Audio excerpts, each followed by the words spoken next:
여러분 안녕하세요. 지금이 일요일 오후 5시 42분을 지금 가리키고 있네요.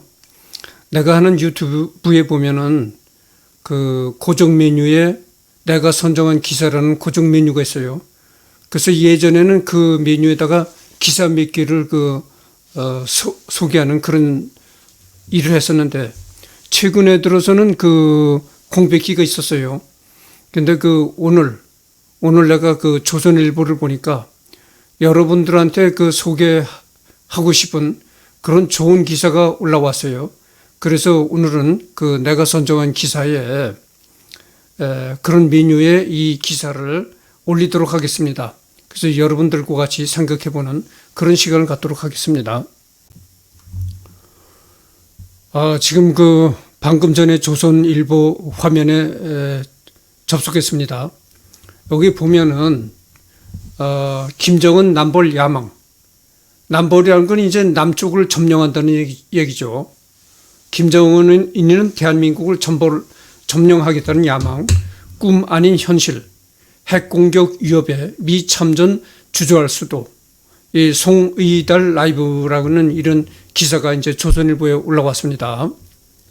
그러니까 김정은이는 대한민국을 점령하겠다는 야망, 그 꿈을 꿈이 아니라 이건 현실이 됐다 그거죠. 핵공격 위협에 미 참전 주저할 수도, 이런 내용입니다. 내가 기사를 읽는데 여러 가지로 많이 더듬거려서 참 여러분들한테 미안합니다만은 잘 들어주시기 바랍니다. 안드레이 란코프 국민대 교수. 북한 핵이 권총이라면 한국의 재래식 무기는 물총일 뿐이다 라고 했습니다. 이 안드레이 란코프라는 양반은 이 러시아 사람인데 지금 현재 국민대학의 교수로 있다고 하네요. 이 사람이 이제 북한에서도 생활을 했던 그런 경험이 있었나 봐요. 그래서 북한과 남한을 동시에 경험한 그런 소련 사람이다, 이렇게 말씀드릴 수 있습니다. 이 사람이 뭐라고 했냐면은 북한 핵이 권총이라면 한국의 재래식 무기는 물총일 뿐이다. 그러니까 한국의 재래식 무기는 북한 핵에 비교하면 아무것도 아니다, 이런 얘기입니다. 아무리 한국이 재래식 무기가 뛰어나다고 한들 북한 핵에 비교하면 물총일 뿐이다, 이런 얘기죠. 지금 이 사진에 보이는, 이 그림에 보이는 이 양반이 이제 안드레이 란코프 러시아인인데 우리나라 국민대에서 교편을 잡는 양반입니다. 근데 이 사람이 참 좋은 말을 많이 했어요. 그걸 한번 여러분들과 같이 읽어보면서 생각해보는 시간을 갖도록 하겠습니다. 북한에게 남한은 소리만 지르면 현금을 대주는 ATM기였다. 그러니까 북한은 남한에게 소리만 버럭 지르면은 현금을 갖다 주는 자동 현금 인출기였다, 그 말이죠. 그러나 이제는 남벌, 즉 적화통일의 대상이 됐다. 예전에는 그래서 소리만 버럭 지르면 현금을 갖다 바치는 그런 현금 인출기였었는데 이제는 남벌, 즉 적화통일의 대상이 됐다는 겁니다. 30여 년간 제로였던 남벌 시나리오 가능성은 지금 10%로 높아졌다. 윤석열 정부는 북한의 도전을 과소평가하고 착각에 빠져서는 안 된다, 이런 얘기입니다. 이제 안드레이 란코프 교수는 호주 국립대 교수를 거쳐 2004년부터 국민대 교수로 있다. 국내 대학에서 러시아어 강사로 일한 4년을 포함하면 한국 생활만 올해로 만 22년째다. 그러니까 한국에서 굉장히 생활을 오래 했군요. 안드레이 란코프 국민대 교수의 진단이다. 레닌그라드 현 상트페르트부르크 국립대에서 1990년 조선의 시대 사색 당정 연구로 박사 학위를 받은 그는 1984년 9월부터 10개월간 평양의 김일성대학 유학을 포함해 남북한에서 23년째 살아 남북한 양쪽 사정을 아주 정확히 꿰뚫고 있다는 것입니다.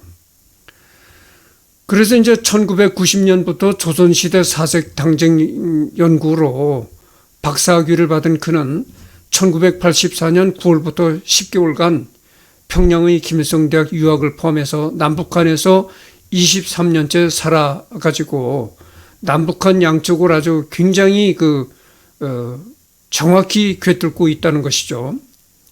그래서 2013년 버락 오바마 미국 대통령은 그를 불러 대북 정책 조언을 듣기도 했다. 윤석열 정부 출범 후 북한이 핵무기와 각종 미사일 도발의 빈도를 부쩍 높이는 가운데 기자는 지난달 31일 서울 성북구 국민대 연구실을 찾아가 란코프 교수를 만났다.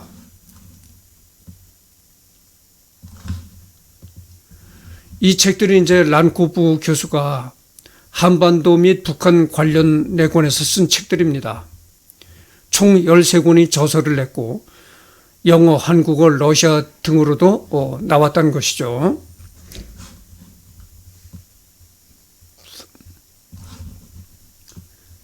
증원군 보내려는 미의 핵공격 위협할 것. 북한 경제와 국력이 한국보다 한참 열세인데 대한민국 정복이 가능할까? 북한은 모든 국력을 핵미사일 개발에 집중해 큰 성공을 이뤘다. 북한은 미국 본토 공격이 가능한 핵미사일을 확보했거나 조만간 갖게 될 것이다. 미국은 지금까지 핵 보유국과 싸우기 위해 참전한 적이 한 번도 없다. 그러니까 미국 역사상 핵을 가진 핵 보유국과 싸우기 위해서 참전한 적은 한 번도 없다는 것입니다. 그러니까 미국 역사상 핵을 가진 나라와 전쟁을 하기 위해서 참전한 적이 한 번도 없는 그런 역사를 가진 나라가 미국이다 그거죠. 우크라이나 전쟁에 미국이 참전하지 않는 핵심 이유 중 하나는 러시아가 핵 보유국이어서다. 북한의 이 대한민국 정벌은 꿈이 아닌 현실이다. 이게 중요한 겁니다. 이게. 우크라이나 전쟁에 미국이 참전하지 않는 것은, 개입하지 않는 것은 러시아가 바로 핵을 가졌기 때문이다라는 것이죠. 이게 가장 큰 핵심이라는 겁니다. 지금 미국이 우크라이나를 돕겠다고 개입했다가 세계 3차 대전이 일어날 우려성이 있다 등등 여러 가지로 말을 하는데, 그것보다도 미국이 우크라이나 전쟁에 직접적으로 개입하지 않는 것은 러시아가 핵 보유국이기 때문이다라는 것이죠. 이것이 제일 큰 이유라는 것입니다. 이게 참 중요한 얘기입니다. 이게. 그래서 미국은 핵을 보유한 국가와는 전쟁을 벌이지 않는다 이런 얘기입니다. 북한이 남침해도 핵 때문에 미국이 참전 못한다는 말인가? 그러니까 이제 기자가 질문을 던졌어요. 북한이 대한민국을 침략해도 핵 때문에 미국이 대한민국을 돕지 못한다는 말인가? 이렇게 이제 물으니까 뭐라고 대답을 하냐면 이렇게 대답을 합니다. 그렇다. 대부분의 한국인은 한미 동맹의 힘을 절대적으로 믿고 있지만 미국이 1954년 한국과 동맹 관계를 맺을 때 북한은 LA나 뉴욕을 폐허로 만들 능력이 없었다. 대부분의 한국인은 한미 동맹을 아주 하늘같이 여긴다는 것이죠. 그러나 그 한미 동맹이라는 것이 한국 6.25 때 한미 동맹이 이제 맺어졌는데 그때는 북한의 핵이 없을 때였다 그 말이죠. 그러나 지금은 그때와 상황이 매우 달라졌고 지금은 북한이 핵을 상당히 많이 보유하고 있다 이런 얘기입니다. 그러나 지금 미국이 서울을 지키기 위해 참전한다면 미국 대통령은 LA나 샌프란시스코 또는 뉴욕이 북한의 ICBM 공격을 여러 번 받아 많은 희생자가 날 가능성을 고려하지 않을 수 없다 이런 얘기입니다. 미국이 서울을 지키기 위해서 이제 참전한다면 미국은 LA나 로스앤젤레스나 샌프란시스코, 뉴욕을 핵공격을 받아야 될 그런 위험성이 있다는 것이죠. 그런 위험을 무릅쓰고 미국이 대한민국을 돕겠는가 이런 얘기입니다. 그는 미국에서 경제 위기나 발생하거나 고립주의가 고조될 때 남한을 지킬 의지가 약한 미국 대통령이 등장하는 경우 북한은 이를 기회로 보고 도발을 감행할 수 있다 이런 얘기입니다. 그러니까 미국이 이제 미국 대통령이 굉장히 허약한, 심리적으로 허약하고 이제 그런 대통령이 당선이 되면은 그걸 기회로 생각할 수가 있다 이런 얘기죠. 미국이 증원군 등을 남한으로 보내려 할 때 북한이 한반도 평화를 위해 뉴욕이나 LA 핵공격을 위협한다면 미국 대통령은 딜레마에 빠질 것이라고 했다. 그러니까 미국이 이 대한민국을 돕는 군을 남한으로 이제 보내려고 할 때 북한이 한반도 평화를 위해서 뉴욕이나 로스앤젤레스 핵공격을 공갈을 친다면은 미국 대통령은 이러지도 못하고 저러지도 못하는 그런 딜레마에 빠질 것이라고 이제 얘기하는 것이죠. 2016년 2월 중순 실시된 대한민국 육군 제2작전사령부와 미국 육군 제8군 사령부의 한미연합 전시증원 훈련 모습. 미군 증원 물자들이 전방전개를 위해 이동하고 있다. 이 그림이 그겁니다.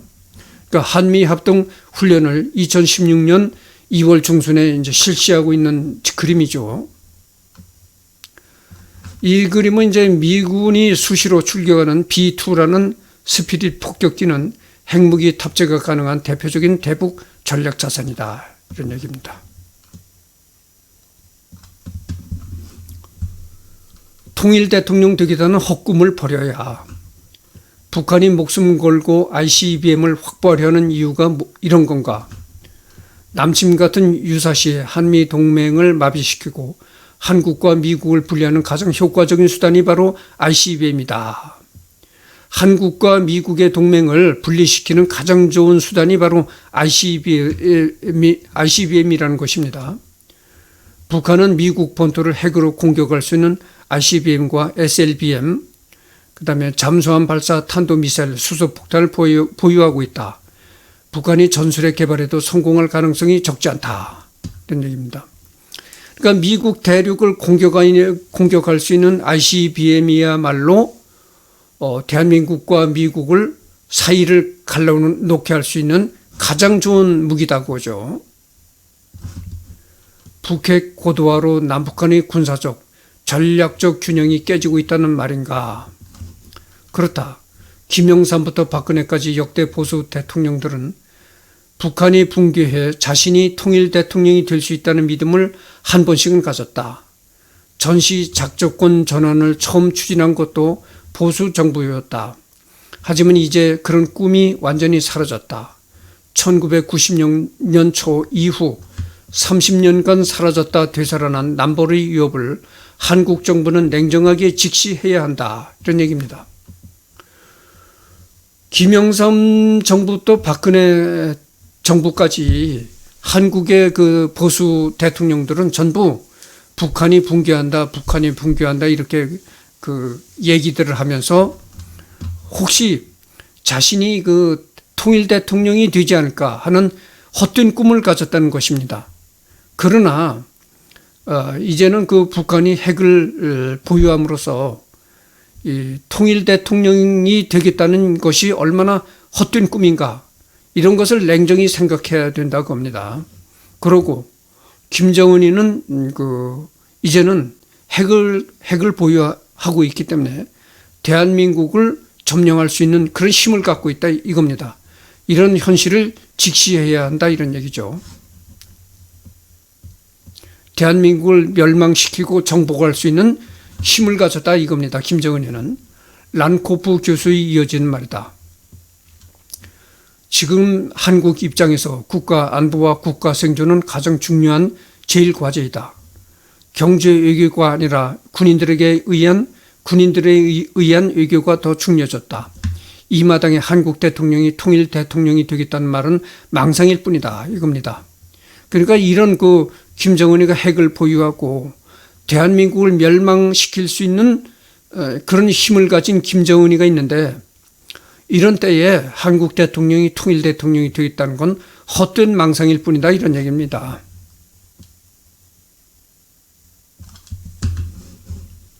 한미동맹을 미일동맹 수준으로 격상해야 북한의 남벌 의지를 무력화하는 방법은 무엇인가? 그러니까 기자가 물은 거요. 북한의 김정은이가 대한민국을 점령하겠다는 그 생각을 버리게 하는 방안은 무엇인가? 이러니까 뭐라고 하냐면은 한국 일각에서 제기하는 자체 핵 개발은 불가능하다. 한국이 정말 핵무장을 시도한다면 국제 제재로 경제가 무너진다. 미국의 전술핵 배치나 미국과의 핵 공유는 유의미하지만 최종적으로 핵무기 사용 버튼을 누르는 딱 한 명은 미국 대통령이다. 마지막이자 유일한 방법은 한미동맹을 미영 미일 동맹에 버금가도록 대폭 강화하는 것이다. 그런 얘기입니다. 그러니까 한국이 핵무장하겠다는 것은 이룰 수 없는 헛된 꿈이다 그거죠. 한국이 핵무장을 하게 되면은 국제 제재로 해가지고 한국은 무너진다 그런 얘기죠.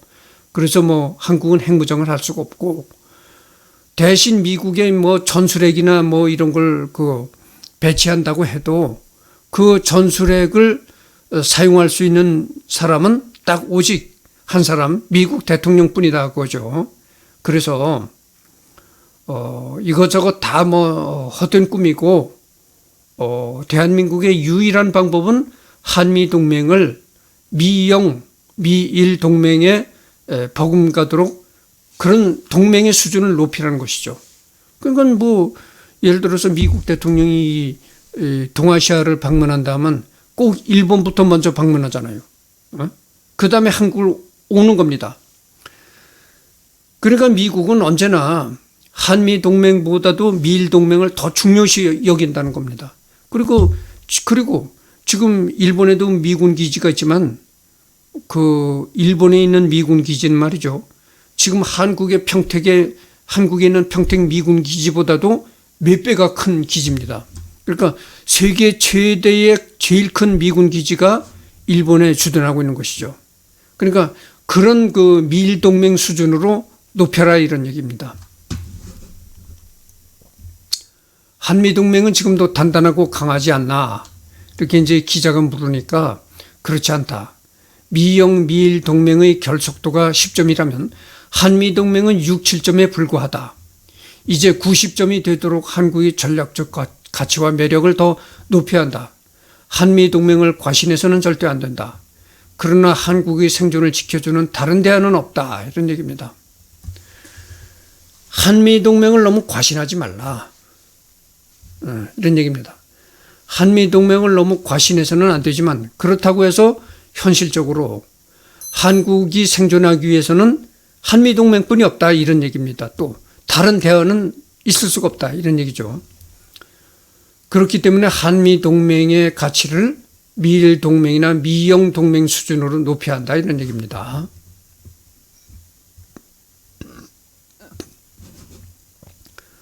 이건 이제 바이든이가 요번에 한국을 방문했다 이제 가는 길에 또 일본을 들렸잖아요. 일본에 들렸을 때 일본 수상하고 이제 같이 만찬장에서 이렇게 대접을 받는 그런 그림이죠. 윤 정부 대북 강경구호 외칠 필요 없어. 윤석열 정부는 이런 상황에서 어떤 대북 정책을 펼쳐야 할까? 북한과의 거의 모든 경제 교류가 거의 모두 금지되어 있고 남북한 교류와 북미북 관계가 꽁꽁 얼어붙는 뉴노멀 새로운 정상이 제법 오래 지속될 것이다. 윤 정부는 오직 인도적 지원 정도만 할 수 있다. 이 마당에 윤 정부는 대북 강경 노선으로 비춰지는 구호들을 크게 외칠 필요가 없다.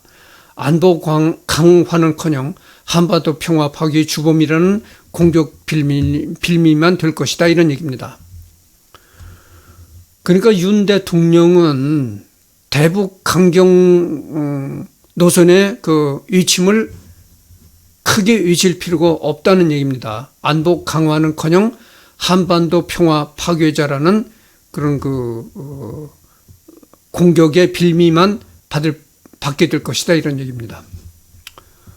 북한을 향해 강경한 구호만 외치지 않으면 되나 대신에 미국과의 실질적인 동맹을 심화하고 북한에 대한 확장 억제의 강도를 높여야 한다. 또 북한을 향해 크고 작은 문화 교류나 대북 지원을 가끔 제한을 해야 한다. 그러면 윤석열 강경파라는 인식을 약화시키고 진보파의 공세를 차단할 수 있다. 북한의 도발이나 적대 행위가 있을 때 이게 열전으로 번지지 않도록 한반도 정세를 잘 관리해야 된다. 이런 얘기입니다. 그래서 이제 북한이 도발하거나 이럴 때 그 전면전으로 번지지 않게 북한의 도발이나 적대 행위가 있을 때 이것이 전면전으로 번지지 않도록 정세를 잘 관리를 해야 된다 이런 얘기입니다. 문 정부는 비현실주의적 환상에 사로잡혀 문재인 정부 5년간의 대북 정책을 평가한다면 이렇게 기자가 물으니까 이제 이렇게 얘기를 합니다. 2017년 말부터 2019년 초반까지 이제 전반부에서 문 정부는 한반도에서 전쟁 발발 가능성을 줄였다. 평창 동계 올림픽 외교와 대북 특사단 방문 등으로 긴장 완화를 이뤘다. 그러나 문 정부가 내건 한반도 운전자로는 사실과 다른 거짓이었다. 당시 진짜 운전자는 북한이었다. 2019년 초부터 문 정부는 비현실주의적인 환상에 사로잡혀 북한 관계에서 실패했다. 그러니까 이제 문재인 정부의 그 대북 정책에도 긍정적인 면이 있다는 것입니다. 2017년 말부터 2019년 초까지 굉장히 그 한반도에서 전쟁 발발 가능성이 높아지고 긴장이 높아지고 있었는데 이때 문재인 대통령이 이제 손을 써가지고 긴장을 완화시켰다고 하죠. 그거는 이제 긍정적으로 얘기를 할 수가 있는데 그 후에 뭐 문 정부가 뭐 한반도 운전자로는 얘기를 하고 그랬었잖아요. 근데 진짜 한반도의 운전자는 문재인 정부가 아니라 북한이었다 그것이죠. 그래서 이제 문재인 정부는 너무 그 비현실주의적인 환상에 사로잡혀서 북한 관계에서 실패했다 이런 얘기입니다.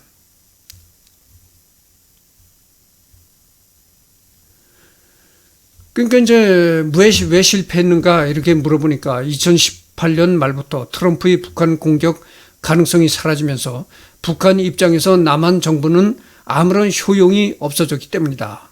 국제 제재 때문에 문 정부는 일절 대북 지원을 할 수 없었다. 북한 입장에서 남한은 미국을 관리하는 도구도 ATM 역할도 못하는 무용지물이었다. 자, 이게 중요합니다. 왜 문재인이가 북한 정책에서 실패했는가 이렇게 물어보니까 이렇게 대답하는 것입니다. 북한 입장에서 남한은 미국을 관리하는 도구도 못 되고 그러니까 미국을 설득해 가지고 제재를 푸는 그런 입장도 못 되고 그렇다 해서 뭐 ATM기 현금 인출기 같은 역할도 못하는 무용지물이었다고 하죠. 현금을 지원하려니까 미국의 제재로 꼼짝 못하고 이제 현금도 북한한테 주지 못하는 것이죠. 그러니까 자 미국과 협상을 해가지고 북한을 제재도 못 시키고 그렇다 해서 북한에다가 현찰도 못 주는 그런 무용지물이 이제 문재인 정부가 되었다 그 말입니다. 이 때문에 북한은 문 정부의 평화 프로세스, 남북한 문화 교류, 이산가족 상봉 제한 등을 철저히 무시했다. 한국 진보 세력의 북한관을 평가한다면 한국 진보파들은 남한이나 다른 나라에 대한 정치 분석을 할 때 집권 엘리트층을 날카롭게 비판한다.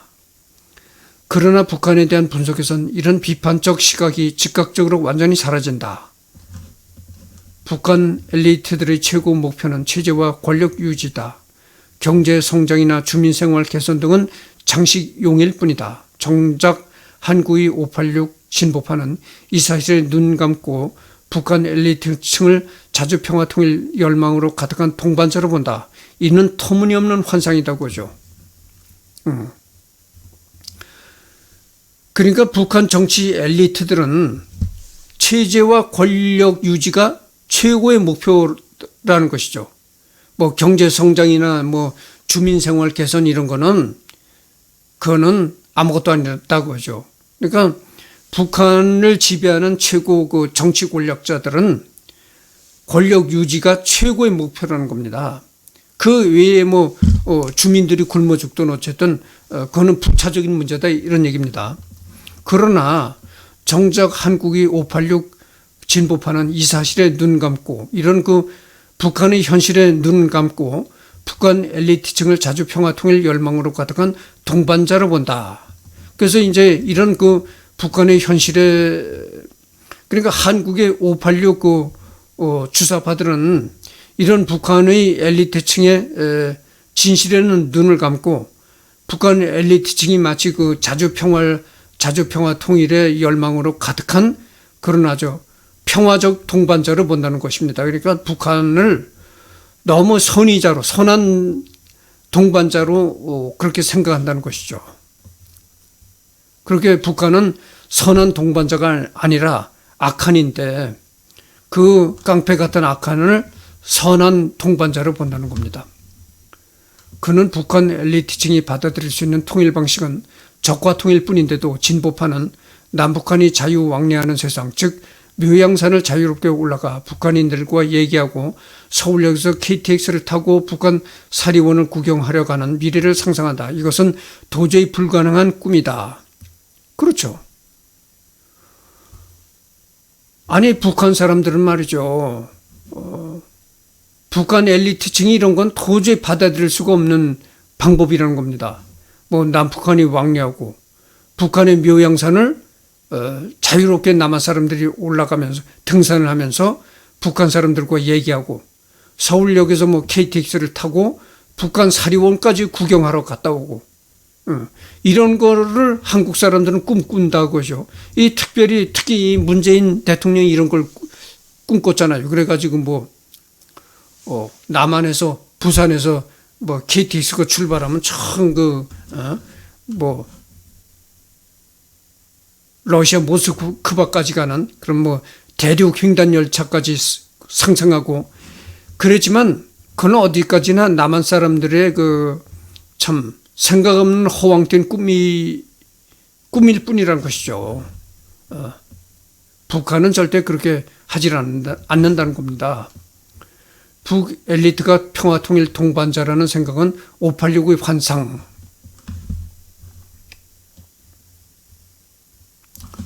왜 불가능한가? 북한 엘리트 입장에서 모든 남한인들은 위험한 사상적 바이러스 보균자이다. 남한인들의 옷, 신발, 태도, 몸짓, 피부 색깔 모두 위험하다. 남한인들과 접촉할수록 북한 인민들의 체제에 대한 충성심이 흔들린다. 때문에 개성공단이나 금강산 관광에서 보위부원 같은 두꺼운 사상의 방역복을 입고 있는 극소수 북한인들만 남한인들을 접촉할 수 있다 겁니다.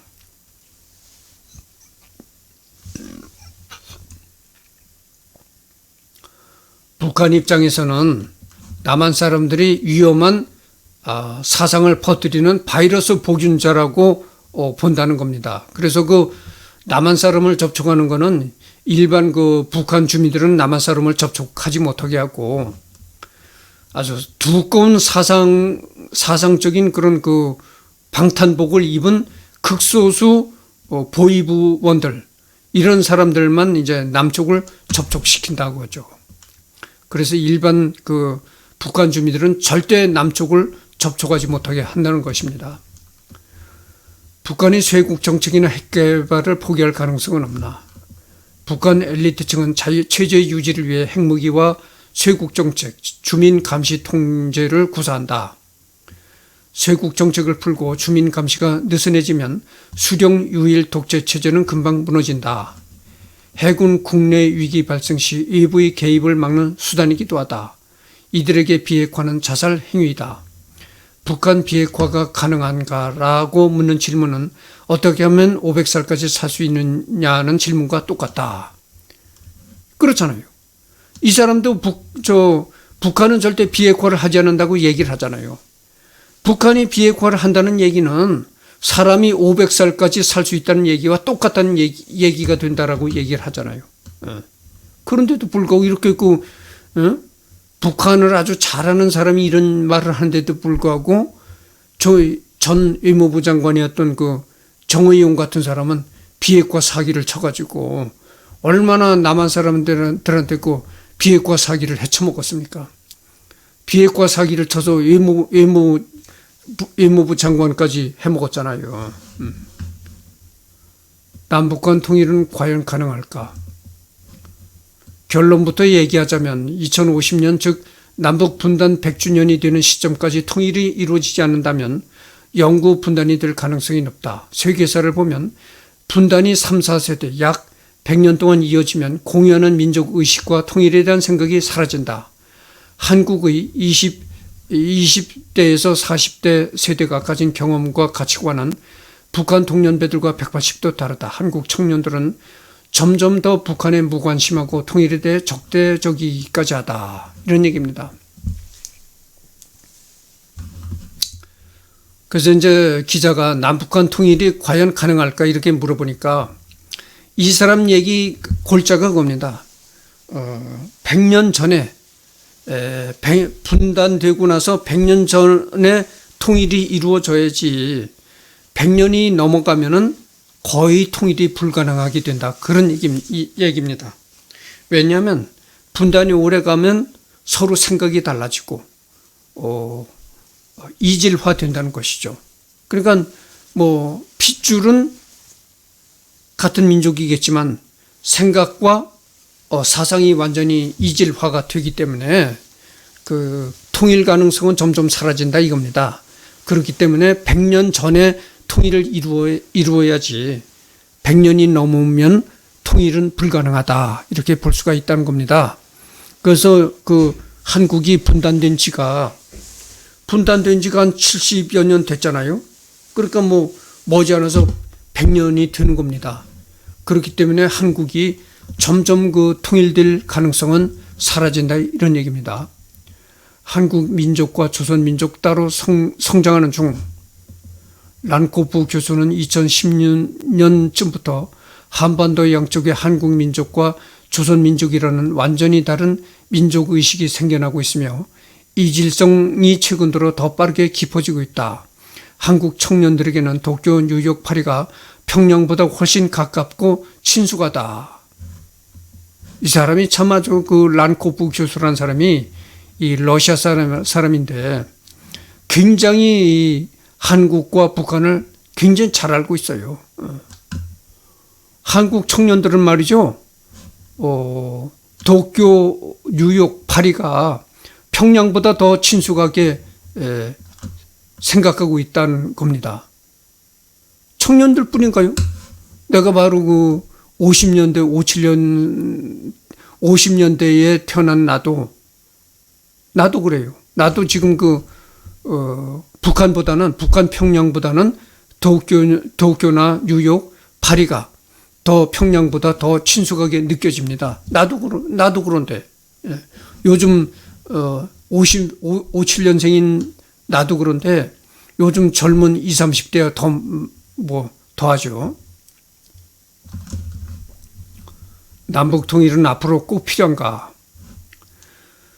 미국, 영국, 캐나다 등은 언어와 문화가 거의 같지만 별도 국가로 정치 체제가 다르다. 남미의 20여 개국과 약 20개 아랍 국가들 역시 언어와 역사를 공유하나 통일할 생각이 없다. 남북 통일은 더 넓은 시장이 생기고 안보 불안처이고 북한인들이 능력 발휘 기회 확대 같은 점에선 긍정적이다. 그러나 통일 후 20년에서 40년간의 과도기는 매우 어렵고 혼란스러울 것이다. 남북이 통일이 되면은 장기적으로는 긍정적인 그런 역할이 되겠지만 통일돼서 20년에서 40년간은 굉장히 어렵고 혼란 시기가 될 것이다 그 말이죠.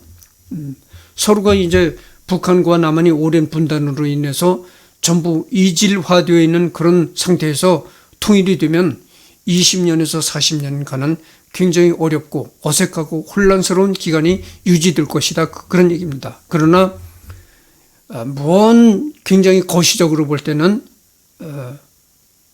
통일이 긍정적으로 작용할 것이다 이런 얘기입니다. 한국의 북한은 어떤 존재인가? 한국은 어떤 대북 정책 원칙을 가져야 할까? 한국 정부나 주류 언론의 통일 담론을 보면 주로 북한의 천년자원과 저렴한 노동력을 얘기한다. 저임금 단순 노동력을 제공하는 새로운 경제 영토로 북한을 보는 것이다. 이는 19세기 제국주의를 연상시킨다. 우리가 통일을 정말 원한다면 북한 주민들을 자원보다 동포로, 북한 땅은 착취 대상이 아닌 우리나라 땅으로 봐야 한다. 이것이 기본 원칙이다.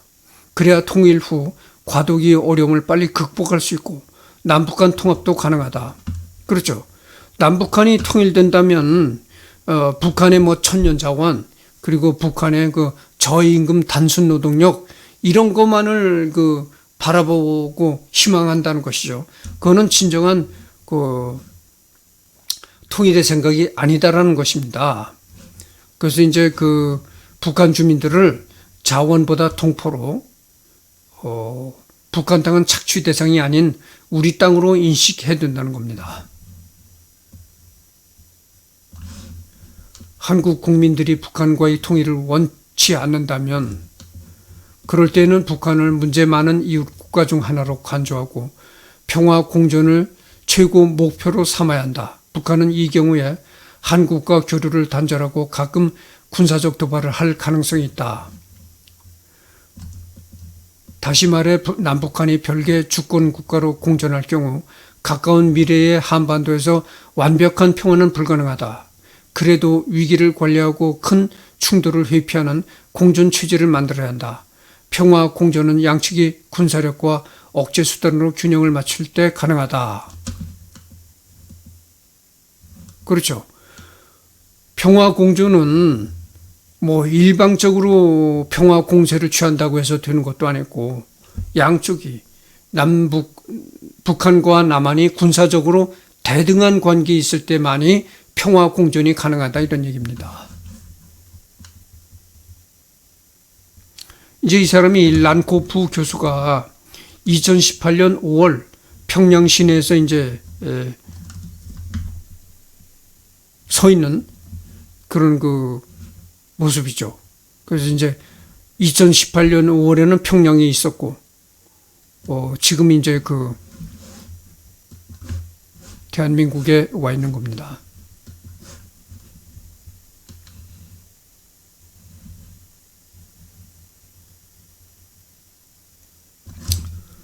미중 대립 속 북위상 높아져 도발 기회 노려. 북한 엘리트들이 기존 태도를 바꿀 가능성이 없나? 경제적 어려움과 강력한 대북 제재에도 불구하고 북한의 체제를 유지하는 것은 북한 엘리트들이 똘똘 뭉쳐져 있기 때문이다. 그렇게 북한이 대북 제재를 받아가지고 경제적으로도 어려운데도 그런데도 북한이 건재하고 유지가 되는 것은 최상부 엘리트들이 똘똘 뭉쳐있기 때문이라는 것입니다. 이들의 규모는 가족까지 포함하면 수십만 명에서 최대 100만 명 이상 된다. 노동신문은 물론 지방신문에서 사설을 쓰는 기자나 주민감시 열심인 보위부원, 수령님 만세를 외치며 미제 타도를 외치던 선전 일꾼들, 현대 기술이나 경영 방식을 모르는 북한 경제 일꾼들은 모두 한국 주도의 통일 한국에선 설 자리가 없다. 이들은 북한 체제가 무너지면 기존 권력과 특권을 모두 잃는다. 체제의 유지에 결사적일 수밖에 없다. 북한의 엘리트 층들은 통일이 되면, 남북한이 통일이 되면 할 일이 없어진다는 겁니다. 오로지 북한 체제가 유지가 되어야만 가능하다는 것이죠. 살아갈 수 있다는 것이죠. 그렇기 때문에 이들이 결사적으로 체제 유지에 매달릴 수밖에 없다는 얘기입니다. 란코프 교수는 아직 체제에 가깝지 않은 북한의 젊은 하급 엘리트마저 현 단계에서 정치운동을 하고 체제에 도전할지는 의심스럽다. 그러나 이들에게 끊임없이 자유민주주의나 중국식 개혁개방 같은 대안을 들려줘야 한다고 했다. 2018년 5월 평양 시내에서 서 있는 북한 위상 높아져 도발 기회 노려. 북한 엘리트들이 기존 태도를 바꿀 가능성이 없나? 경제적 어려움과 강력한 대북 제재에도 불구하고 북한이 체제를 유지하는 것은 북한 엘리트들이 똘똘 뭉쳐져 있기 때문이다. 그렇게 북한이 대북 제재를 받아가지고 경제적으로 북한의 최근 대남 정책이 과거와 달라진 점이라면 미중 전략 경쟁 격화로 중국 입장에서 북한의 전략적 가치가 크게 높아진 게 첫 번째다.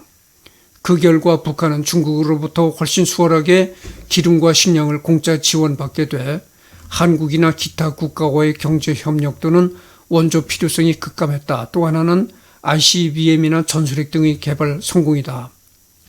이런 변화는 북한이 대남 정책을 공세적으로 바꾸고 있다. 올 4월 김정은 남매의 대남 핵공격 발언에 적화 통일의 야망을 읽을 수 있다. 미 대통령이 트럼프식 고립주의 펼 경우 대비해야 한반도 안보 상황은 최근 많이 위험해졌다. 미중 대립으로 한반도는 전략적 최전선에 서고 있다. 여기에다 북한은 남보를 획책하고 있다. 한국 정부는 국제 정세에 더 많은 신경을 써야 한다. 트럼프 대통령보다 젊고 더 에너지 넘치는 리더가 트럼프식 고립주의 같은 한반도 정책을 편다면 어떻게 대응할 것인지 늘 염두에 두고 대비해야 한다. 한국 국민과 엘리트층들에게 충고한다면, 그러니까 한국 국민과 정치 권력자들에게 충고한다면 무슨 말을 할 수 있겠는가 이렇게 물어보니까 최근 우크라이나 전쟁에서 교훈을 얻었으면 한다. 러시아는 자신의 능력은 과대평가하고 상대의 능력은 과소평가해 고전을 자초했다. 또 안보에선 0.1%, 0.01%의 가능성도 무시해서는 안 된다. 한국인들은 세계 6위 군사력을 가진 한국군에게 낙후한 인민군은 위협이 될 수 없다고 믿는다. 그런데 한국의 재래식 군사력으로 정말 전술핵을 막을 수 있을까? 핵무기가 권총이라면 한국의 최첨단 재래식 무기는 물총이다. 한국은 북한의 도전을 과소평가하고 착각에 빠져서는 안 된다. 지나친 낙관주의는 판단력을 마비시킬 수 있다 이런 얘기입니다. 그래서 한국 국민들이나 한국 정치인들인데 하고 싶은 얘기가 있는가 이렇게 물어보니까 한국 사람은 최근 우크라이나와 러시아 전쟁에서 교훈을 얻어라 이런 얘기입니다. 러시아는 우크라이나를 너무 과소평가했다. 그래서 그 결과로 오늘의 고전을 자초했다는 겁니다. 고생을 자초했다는 것이죠. 그래서 한국도 북한이 경제적으로 못 산다 해가지고 굉장히 북한을 과소평가하면 안 된다는 것이죠. 아무리 대한민국이 경제적으로 북한을 앞섰다고 해도 아무리 재래식 무기가 북한을 압도한다고 해도 북한 핵 한 방이면은 다 끝나는 건다고죠. 그래서 한국의 경제력이나 한국의 재래식 무기 이런 거는 물총에 불과하다는 것이죠. 북한 핵에 비교한다면 물총이 지나지 않는다는 겁니다. 물총이 사람을 죽이겠어요? 못 죽이죠. 그러니까 이제 한국이 아무리 경제가 발달되고 재래식 무기가 발달되었다고 해도 김정은이 앞에선 별 볼 일 없는 물총이다 이런 얘기입니다.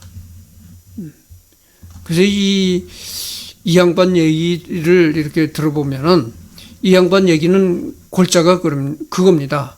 한국은 핵무장을 할 수도 없고, 그러니까 그렇다고 해서 미국으로부터 전략 전술핵을 들여오면은 그 전술핵을 사용할 수 있는 사람은 딱 한 사람, 미국 대통령뿐이고, 그러니까 현실적으로 한미 동맹을 미일 동맹이나 미영 동맹 수준으로 격상시켜야 한다 그런 얘기입니다.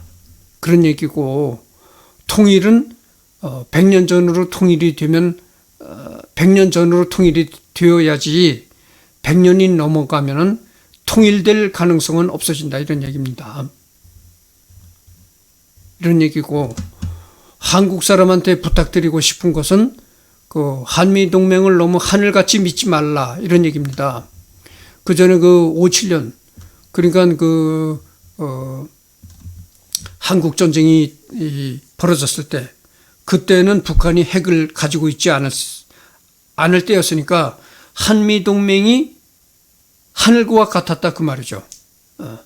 그때 입장에서는 한미 동맹이 하늘과 같은 그런 구세주 입장이었지만은 지금은 북한이 다수의 핵을 보유하고 있기 때문에 너무 한미동맹을 하늘과 같이 여기고 우리를 지켜줄 미국을 말이죠.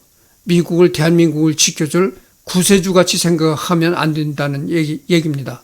미국 역사상 그러면서 이 사람이 뭐라고 얘기를 하느냐면 미국 역사상 미국이란 나라는 핵을 가진 국가와는 전쟁을 해본 역사가 없다. 그런 얘기입니다. 그러니까 김정은이가 미국을 공격한다고 뭐 ICBM이나 SLBM을 가지고 있는 순간 한미동맹은 그야말로 구세주도 아니요 하늘처럼 의지할 것도 못 된다 이런 얘기입니다. 그래서 오늘은 그 조선일보에 올라온 참 여러분들한테 나만 읽어보기에는 너무 아까운 그런 기사가 올라왔기에 내가 선정한 기사에 이 기사를 리딩해보는 그런 시간을 가졌습니다.